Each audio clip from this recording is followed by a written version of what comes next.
कसं आहे मंडळी, हसताना हसलंच पाहिजे. जीवनामध्ये जास्त ताणतणाव घेऊन जगण्यापेक्षा थोडंफार कुठंतरी फिरलं तर पाहिजे असा विचार करून तर मी आज बाहेर फिरलो.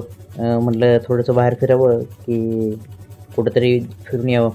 तर आज आपण निघालो आहे आत्याच्या गावाला. तर आत्या आमची बेसिकली राहते सोनगावमध्ये. सोनगाव म्हणजे साधारण सातारापासून एक 5-6 किलोमीटर अंतरावर गाव आहे सोनगाव. तर तिथे ती गणपतीची मूर्तीचा कारखाना आहे, तर मूर्ती बनवते.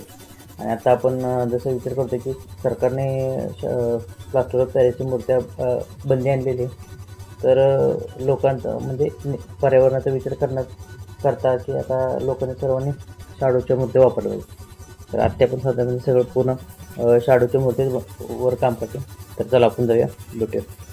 तर जाताना तुम्ही बघितलाच ना, ते सातारा सोनगाव रोडला एक उजव्या साईडला हे बघू शकतो कुरणेश्वर मंदिर आहे, गणपतीचं मंदिर आहे. कधी जर सातारला आला किंवा सातारचे लोक असेल त्यांना माहीतच असेल, तर पण एकदा अवश्य भेट द्या. एकदम निसर्गरम्य वातावरणामध्ये हे मंदिर आहे. तर चला आपण जाऊया, आता भेटूया.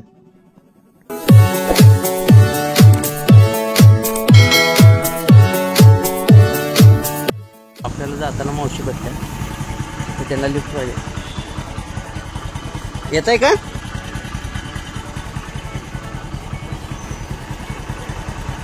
बघू मावशी काय म्हणते. त्यांना लिफ्ट कुठं जायचं?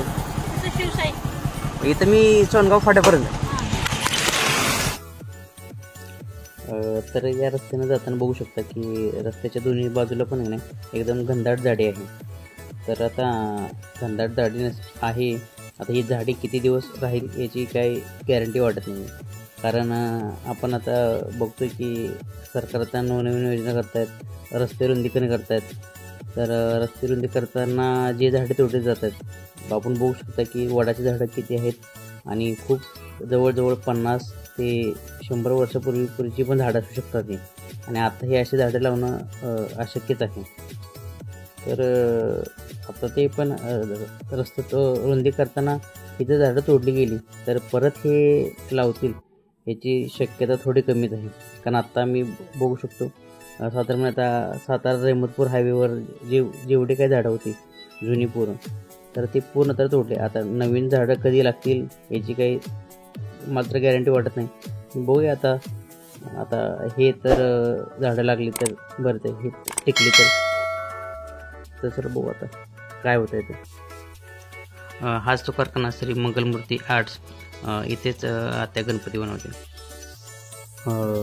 ही आमची आत्या चतुर कुंभार कारखाना ही सांभाळते. तर तुम्ही बघू शकता ती उत्कृष्ट पद्धतीने कशी गणपतीला कलर करत आहे. आणि विशेष म्हणजे तुम्हाला मंगलमूर्ती कारखान्यामध्ये 9 इंच 12 इंच 1 फूट 1.25 फूट म्हणजे जसं तुम्हाला रिक्वायरमेंट आहे तर तशा पद्धतीने तुम्हाला गणपती मिळतील. तर गणपती हवे असतील तर मी व्हिडिओच्या शेवटमध्ये नंबर आणि पत्ता देईन, तर एकदा जरूर अवश्य भेट द्या. आणि तुम्ही बघू शकता या सर्व मूर्त्या इको फ्रेंडली आहेत, म्हणजे पूर्ण शाडूच्या मूर्ती आहेत. तर इथं तुम्हाला विविध प्रकारच्या गणपती तुम्ही मिळतील, असे बालगणपती किंवा अजून वेगवेगळ्या पद्धतीचे गणपती तुम्हाला बघायला मिळतील. आणि आताच नवीन एक पॅटर्न आलेला आहे. तर तुम्ही हा बघू शकता की गणपती हा कॅरम खेळताना गणपती आहे. तर अशा वेगवेगळ्या प्रकारचे बालगणपती पण तुम्हाला मिळतील, जेणेकरून लहान मुलांना आवडतील असे. तर बघू शकता की साईडला की आता सध्या हे पूर्ण शाडूच्या मूर्ती आहेत.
तुम्हाला दिवाळीला जर पणत्या बिंत्या हवं असेल तर अशा प्रकारच्या पण पणत्या कस्टमर मिळतात. तर तुम्हाला हवं असेल तर अवश्य भेट द्या. आणि अजून तसं म्हणायला गेलं तर गणपती सोडून व्यतिरिक्त बैल किंवा गौरी गणपती आणि असं बघू शकता की स्वामींच्या पण मूर्त्या एकदम उत्कृष्ट पद्धतीनं बनवल्या मिळतील. तसेच शिवाजी महाराजांच्या पण मूर्त्या इथं बनवून मिळतील कस्टमाइज.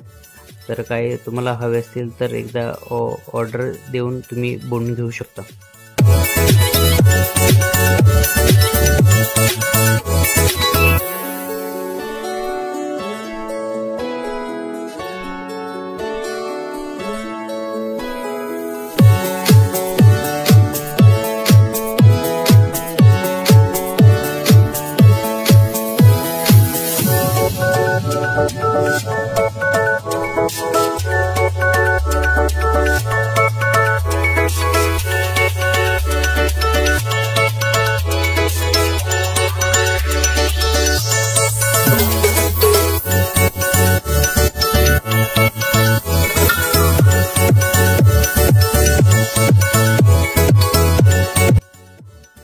तुमचं मनापासून धन्यवाद व्हिडिओ पाहिल्याबद्दल.